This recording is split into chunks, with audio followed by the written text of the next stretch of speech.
sini ada yang tahu nggak sih dari mana ilmu manajemen itu muncul? Para ahli pun memiliki pendapat yang berbeda-beda terkait hal ini.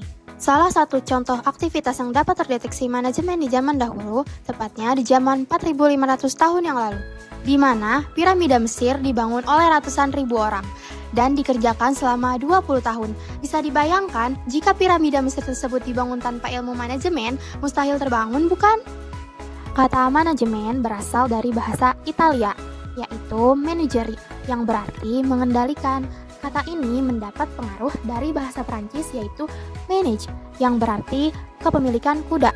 Bahasa Prancis selalu mengadopsi kata ini dari bahasa Inggris menjadi kata manajemen, yang memiliki arti seni melaksanakan dan mengatur.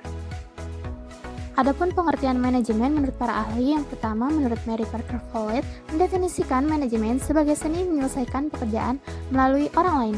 Yang kedua menurut Ricky and Griffin mendefinisikan manajemen sebagai sebuah proses perencanaan.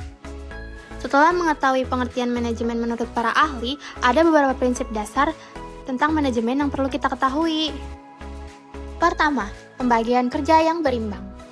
Dalam membagi-bagikan tugas dan jenisnya kepada semua kerabat kerja, seorang manajer hendaknya harus bersifat adil, yaitu harus bersikap sama baik dan memberikan beban kerja yang berimbang. 2. Pemberian wewenang atau otoritas. Setiap manajer harus memiliki wewenang dan otoritas agar dapat menjalankan tugasnya dengan baik dan lancar. 3. Disiplin. Seorang manajer itu bekerja sesuai dengan pekerjaan yang menjadi tugas dan tanggung jawabnya. 4. Kesatuan perintah dan kesatuan arah, di mana seorang manajer harus memiliki tujuan yang sama dan dipimpin oleh atasan secara langsung, serta didasarkan pada rencana kerja yang sama. Manajemen sendiri dapat diterapkan dalam berbagai bidang loh. 1. Manajemen produksi. Kamu masih ingat apa aja fungsi manajemen? Ingat POAC, P. Planning, perencanaan, O. Organizing, pengorganisasian, A. Executing, penggerakan, dan C. Controlling, pengawasan.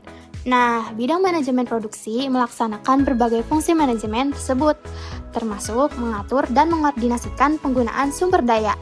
2. Manajemen pemasaran. Nah, manajemen ini dapat diartikan sebagai proses perencanaan, pengorganisasian, pergerakan, dan pengawasan kegiatan pemasaran dalam rangka mencapai tujuan yang telah ditetapkan. 3. Manajemen keuangan. Bidang manajemen keuangan berkaitan dengan aktivitas merencanakan, mendapatkan, menganalisis, mengalokasikan, dan mengendalikan keuangan organisasi atau perusahaan. Tujuannya untuk membantu perusahaan memperoleh keuntungan sebesar-besarnya, mengefisienkan keuangan, menyediakan dana operasional jangka pendek dan panjang, serta memberikan perlindungan terhadap penyelenggaraan keuangan. 4. Manajemen personalia. Manajemen ini bisa kamu sebut sebagai manajemen sumber daya manusia. Manajemen personalia atau manajemen sumber daya manusia yang biasa kita sebut SDM adalah seni dan ilmu dalam perencanaan dan pengawasan dalam hal pemeliharaan SDM secara terpadu untuk mencapai tujuan organisasi atau perusahaan. Setelah mengetahui beberapa prinsip manajemen, yuk kita ke fungsi-fungsi manajemen. 1. Perencanaan atau planning. Planning ini saya susun guna menetapkan tujuan dan menentukan langkah-langkah yang harus saya lakukan untuk mencapai tujuan. 2. Pengorganisasian atau organizing.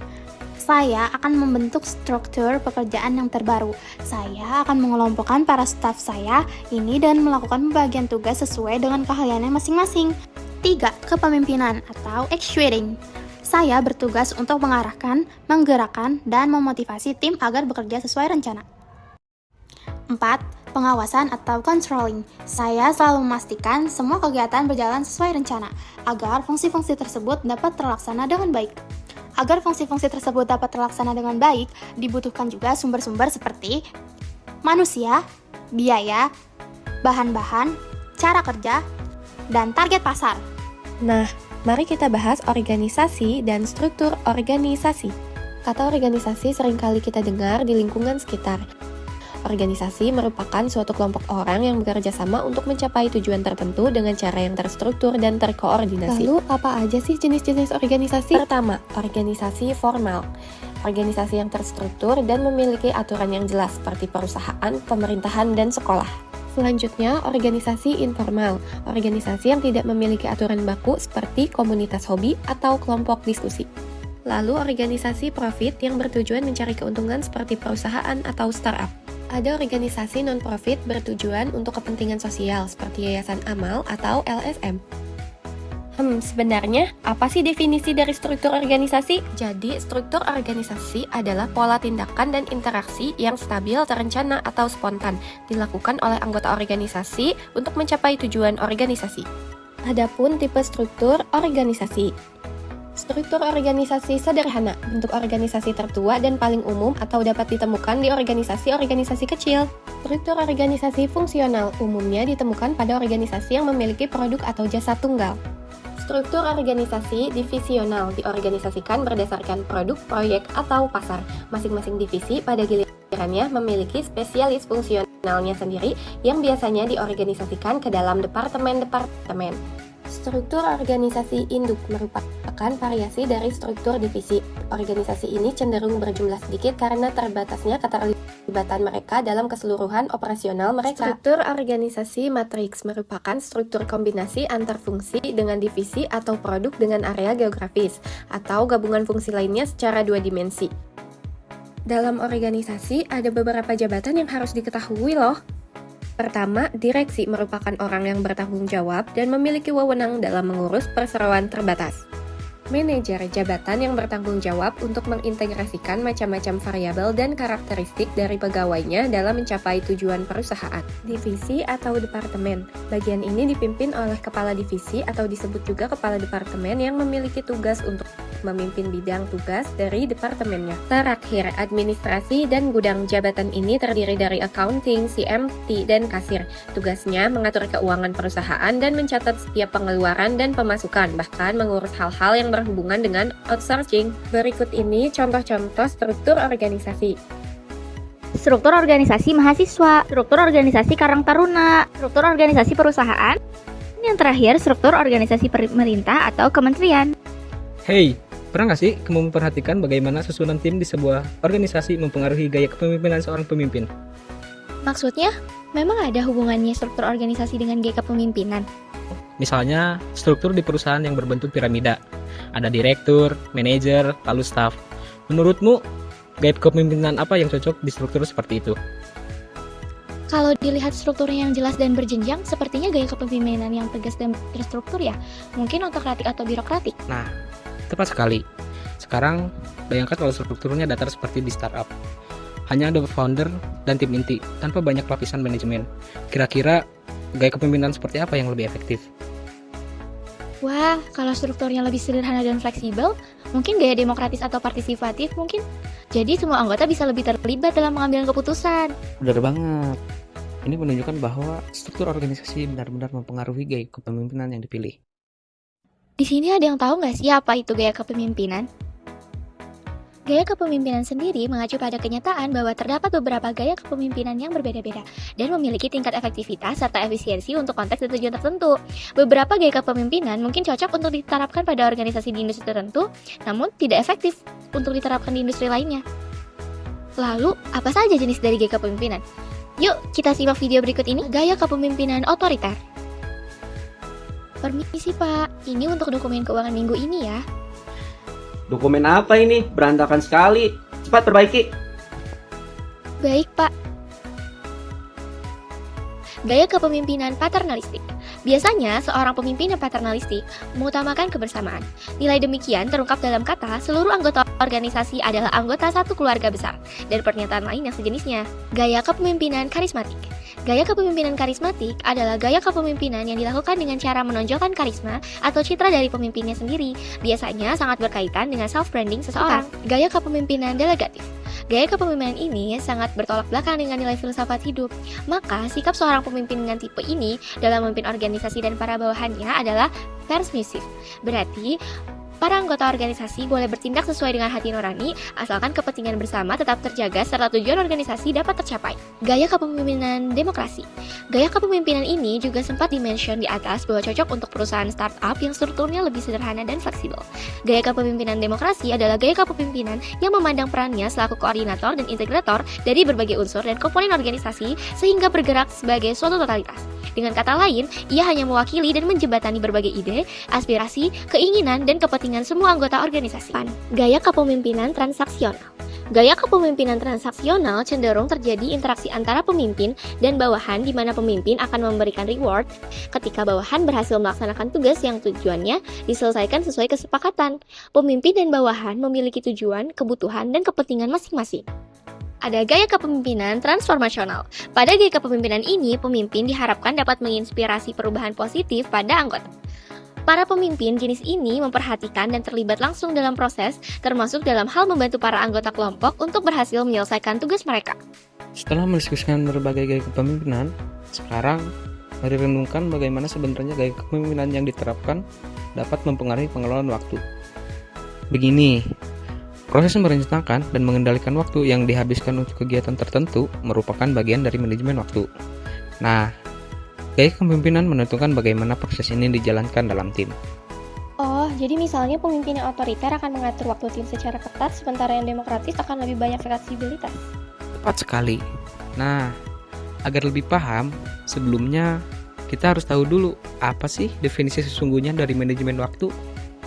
Manajemen waktu merupakan keterampilan yang dimiliki individu berkaitan dengan segala bentuk upaya individu tersebut dapat memanfaatkan waktunya dengan sebaik-baiknya. Manajemen waktu adalah pengelolaan waktu di mana individu menetapkan terlebih dahulu kebutuhan dan keinginan, kemudian menyusunnya berdasarkan segi. Lalu apa saja ya ciri seseorang yang dapat memanage waktunya? Ciri-ciri individu yang mampu memanage waktu. 1. Menetapkan tujuan. 2. Mengidentifikasi prioritas. Faktor yang mempengaruhi manajemen waktu. 1. Faktor dalam diri yang melakukan kesalahan. Faktor ini menjadi faktor utama. Dalam faktor ini dijelaskan bahwa manusia tidak dapat lepas dari kesalahan, maka dengan manajemen, manusia dapat mengurangi kesalahan yang dilakukan seperti di masa lampau. 2. Faktor pandangan hidup. Faktor ini menjelaskan bahwa individu yang memiliki pandangan hidup maka akan memiliki motivasi dalam mengerjakan suatu kegiatan. 3. Faktor lingkungan kampus. Faktor ini menjelaskan bahwa kampus merupakan tolak ukur kreativitas mahasiswa. Dengan fasilitas yang memadai, mahasiswa dapat belajar otodidak ilmu yang tidak dipelajari di bangku kuliah dan membantu mempersingkat belajar kognitif mahasiswa. Sekarang, yuk kita bahas tentang komunikasi dalam organisasi.